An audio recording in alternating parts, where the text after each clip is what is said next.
Attention passionate Atlanta, Falcons fans. Latest news, something big is happening in the NFC South and it could change the game. We're talking about a direct impact on Atlanta Falcons' path to another Super Bowl run, a power shift that could leave a division rival stumbling for years. We're bringing this to you firsthand. But before that, if you're a true Atlanta Falcons fan, subscribe to the channel to strengthen this passion even more. Show that you're also part of this family. Let's help each other reach 1,000 subscribers. Share with your FRINDS and Atlanta, FALCONS. Let's get to the news now, folks. If you've been following the Falcons this offseason, you know that there's been a lot of talk about the team's offensive line, and for good reason. Heading into this season, many fans and analysts alike believed that the Falcons' offensive line was one of the team's most promising units. After all, with a solid core including Chris Lindstrom anchoring the interior, the expectation was that Atlanta's offense would continue to evolve into a powerhouse capable of competing with the best in the league. But, as always in the NFL, things can change in an instant, and right now, the Falcons are facing some serious challenges on that front. It's not just a minor setback, it's a full-blown crisis that could impact their entire season. It all started with a potentially disastrous injury to right tackle Caleb McGarry. For those who follow the Falcons closely, you know how vital McGarry has been to the team's protection schemes, especially protecting the blind side of quarterback Desmond Ridder. McGarry has been a key piece of the offensive line for years, a player who's brought stability and experience, and losing him is a blow that's hard to quantify. And if that wasn't enough, the news just keeps getting worse, because now backup offensive tackle Storm Norton, who is expected to step in if needed, may be out for 6 to 8 weeks. That's a significant chunk of the season, especially when your depth chart is already looking pretty thin. This has sparked a lot of concern among Falcons fans and analysts alike, and rightfully so. When you start losing key pieces like McGarry and Norton, the question becomes, what options do the Falcons have left? And more importantly, what can they do to address these gaps before the games count? It's one thing to have a strong starting lineup, but in the NFL, depth is just as important, especially when injuries happen. This is where the discussions about potential trades or signings come into the spotlight, and one name that's been floating around is a former top 10 pick, someone with pedigree and upside, but also some questions about consistency. Now, I want to pause here for a second. Pause here just for a second. If you want the YouTube algorithm to keep recommending the latest Atlanta Falcons news to you, it's super important that you leave a like on this video. Go ahead, it's quick and it makes a big difference.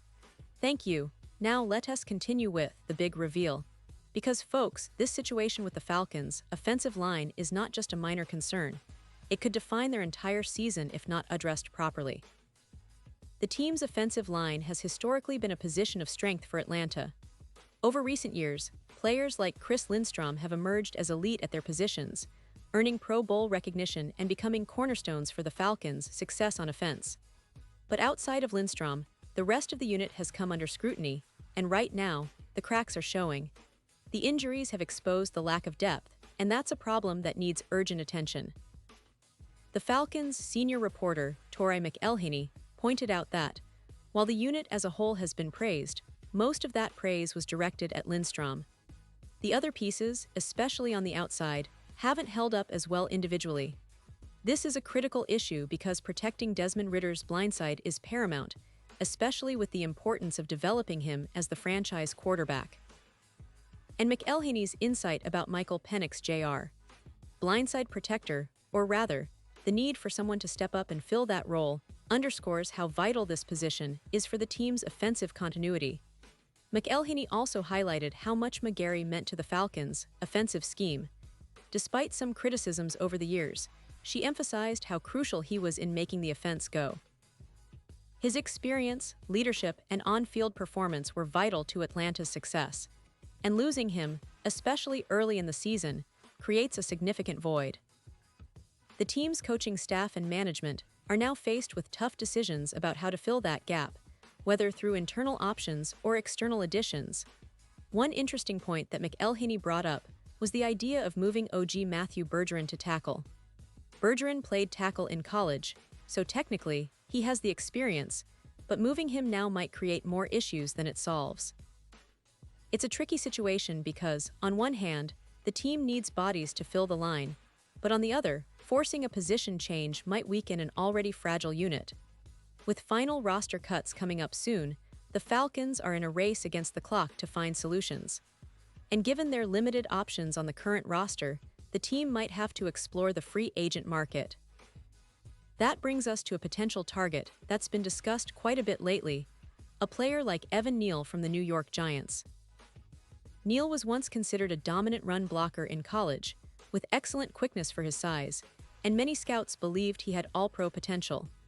During the pre-draft process, Neal was seen as a versatile lineman, capable of playing both tackle and guard, which makes him an attractive option for a team desperate for interior and exterior line help. But Neal's journey with the Giants hasn't quite lived up to expectations.